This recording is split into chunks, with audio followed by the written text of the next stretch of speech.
Hello, my friends. It is me, my little panda. How are you? Good, I hope. Good. Today, I'm coming at you with a bit of an opinion piece. I want to do a comparison of a few different pricing strategies that OnlyFans models use to structure their accounts. I have three that I want to talk about. One of them is the one that I use.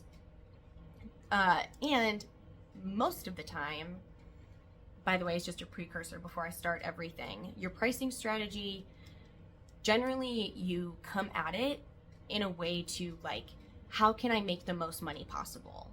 What's going to work for me to bring in fans plus as much money as I think I can handle. What's the perfect, what's the golden formula for me?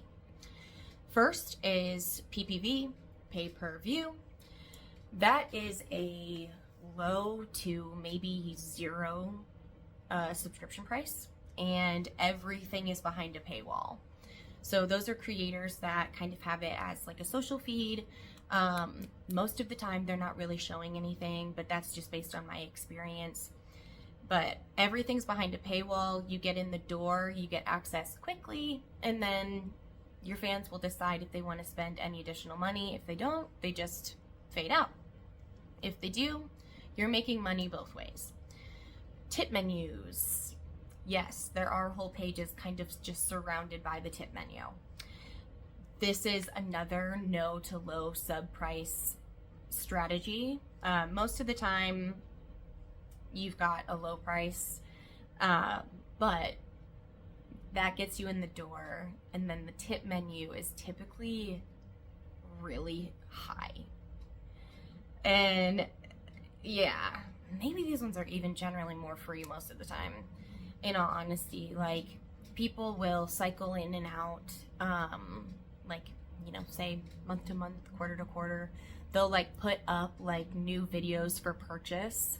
Some of them don't even do custom content. They kind of offer what they offer on the tip menu, and you either buy it or you don't. And then there's the subscription model. That is mine. That's where you have a higher subscription price for people to get in the door. Sorry, I do have notes. My bad.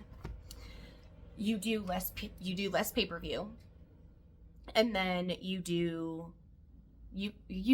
I tend to focus more on my content this way. Back to the tip menu and the PPV, specifically the tip menu. A lot of those are people who will send out lots of paid messaging and things like that. Those are those accounts. So they look pretty normal, but they kind of lean on just the additional purchases. Subscription model, mine. Let me talk you through my philosophy on it. This is where I'm going to get into some, it's going to be my opinion. It's not meant to be taken as the end-all be-all of information or advice or the right option for you.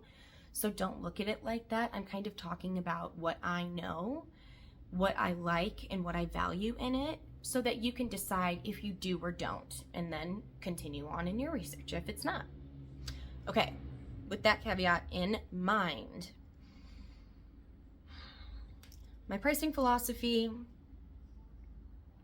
I really want to focus on having a good experience for myself. So from what I've noticed in terms of my interactions, and actually based on an OnlyFans creator friend of mine who operates in a very different bucket, in a very specific niche, this can turn out really different depending on who you are. So for me, I'm $10 a month. I love that price.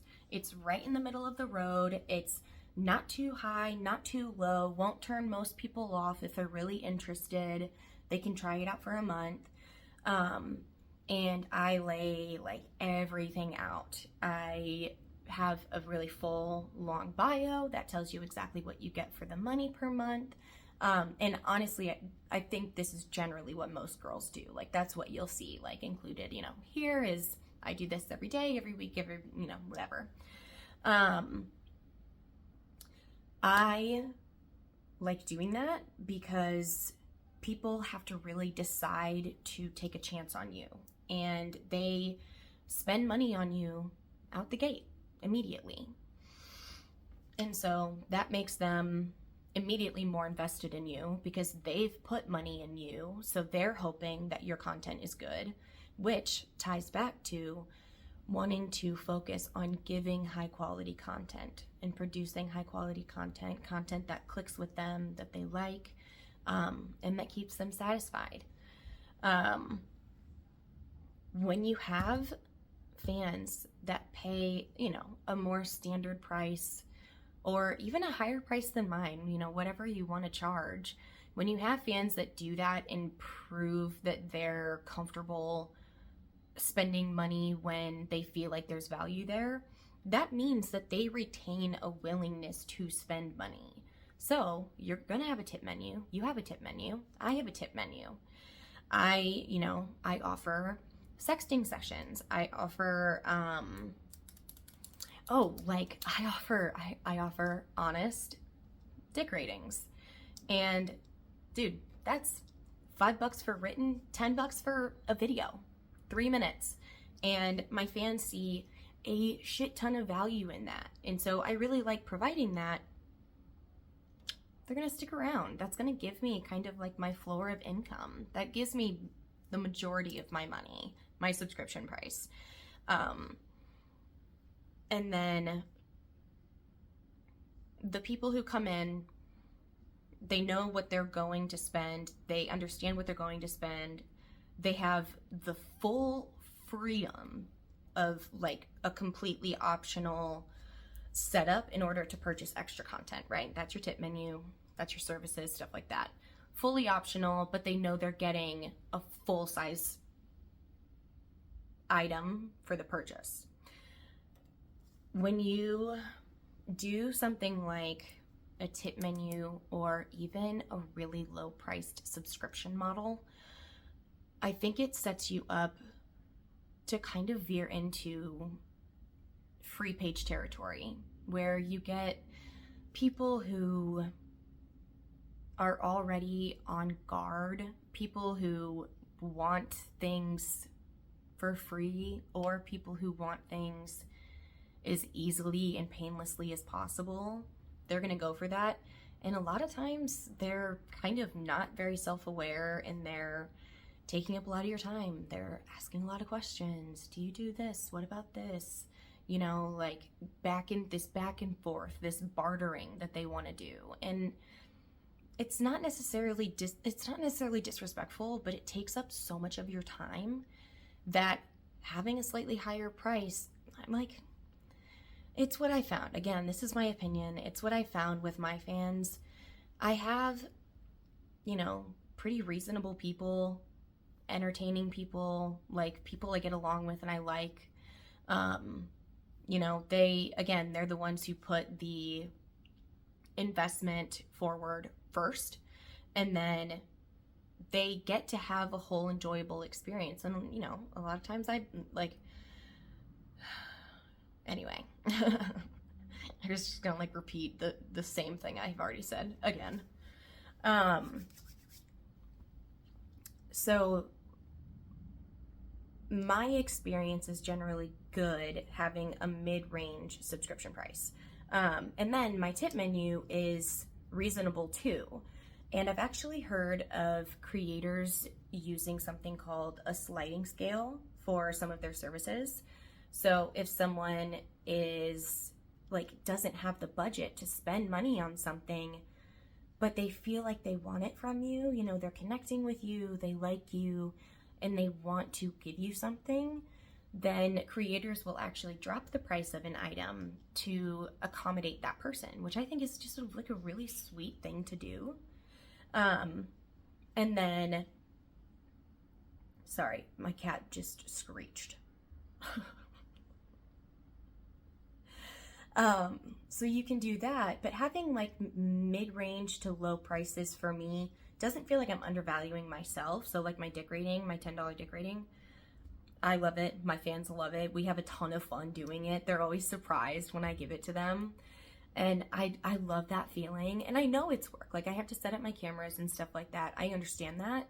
But the value that we both get out of it is so high that I am happy to give my time to that. That's what you need to be doing, is charging for your services in a way that makes you not dread having to do them and shoot them. You know, like, what's the point of doing it if you're just like gonna like sigh and do it? Like, you know, get yourself excited to do things and, you know, reward yourself in a way that feels appropriate.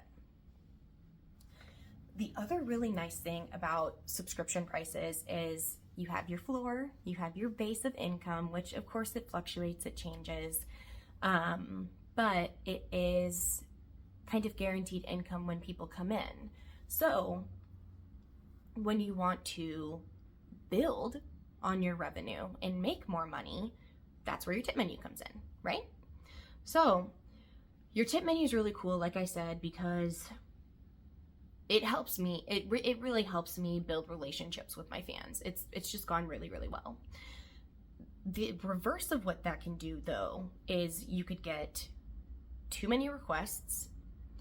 You can burn out, you know, like this stuff is based all on supply and demand. And so if you're getting all of these offers and you don't have the working hours to complete them, that's also going to reduce the quality of your enjoyment doing those things and getting them done. Like, again, like you don't want to just like take it off a box, like, ugh, just put me back in a cubicle, you know what I mean? Like, what's the point? So if demand is up, so look at August. There was no demand. Now demand is increasing again, going into the fall, going into winter. So fans are probably putting in more orders to you. They're doing it to me. And so it's actually possible to have too much demand and not be able to fulfill it. And the tip menu allows you to increase your price a little bit, to decrease your production. And it's really nice because it's just a very like harmonious system that you can use to help protect your work-life balance. Like, we all want to say yes to everything. So what you do is you go in, you know, you can make an announcement if you want to. You go in, you update your tip menu, you increase your prices to a price point where you think it would minimize the number of requests or, requests. And therefore, that reduces the number of products you have to release. And so it helps you out. And then also, like, no one's going to be offended by it. Like, maybe they will be, but if they are, that's on them to communicate to you. What, you know, you can reduce it a week later if you want. Like, it doesn't matter at all. Like, you know, that's a little chaotic, but all this to say, having a subscription-based model works well when you have the right balance of subscription price and tip menu service prices. And you can feel free to play around with both of those, by the way. So, you know, I was just talking about your tip menu and it being okay to adjust it so you can increase those prices by a little bit or a lot, whatever is enough to deter your fans for a little while from buying as much as they have been. You can do that, and then you can reduce them back down when it works for you. You can control your workflow, work-life balance, baby. You can also play with your subscription price more if you want to as well. So, like I said, I don't buy into the really, really low subscription prices. I just, people want free things or what might appear to be free or like a golden ticket, you know, just like worth way more than they want to pay for it.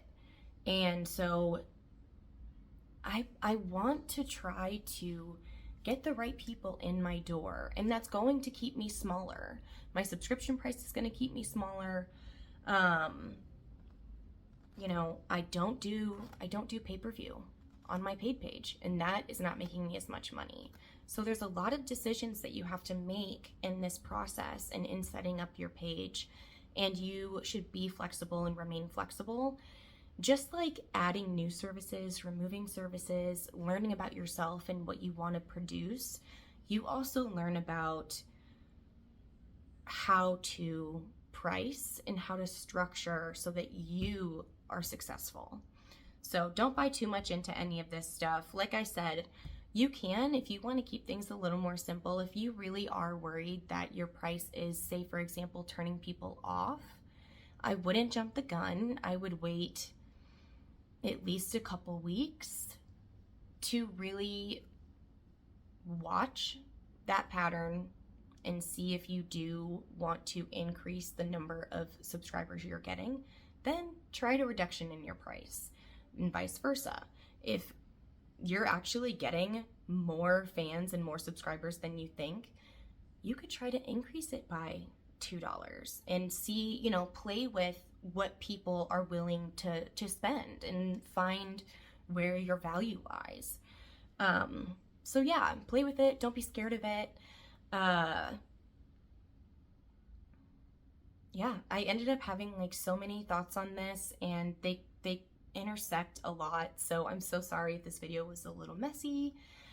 I was absolutely holding on to my pen for no reason at all, because I didn't write at all during this. I think it was just, you know, a little aid for my ADHD or something, who knows, whatever. Oh my god. I hope this was helpful. Like I said, a lot of this is my opinion based on my own experience. No one else can see that, so your views are totally going to be different than mine, and that doesn't matter. Do what works for you, feel comfortable pricing for yourself and your benefit and for the good of your business. All about balance, baby. If you like my videos and find them helpful and you haven't yet been verified on OnlyFans, I hope you'll consider going through my referral link when you sign up. I've created a referral package with detailed guidance covering everything from promo to content creation to dealing with some of the more technical parts of the job, like finances, taxes, organization, etc. I have also created a few video tutorials for some of the more clunky areas of the OnlyFans website and other platforms that can be unbelievably frustrating the first time through.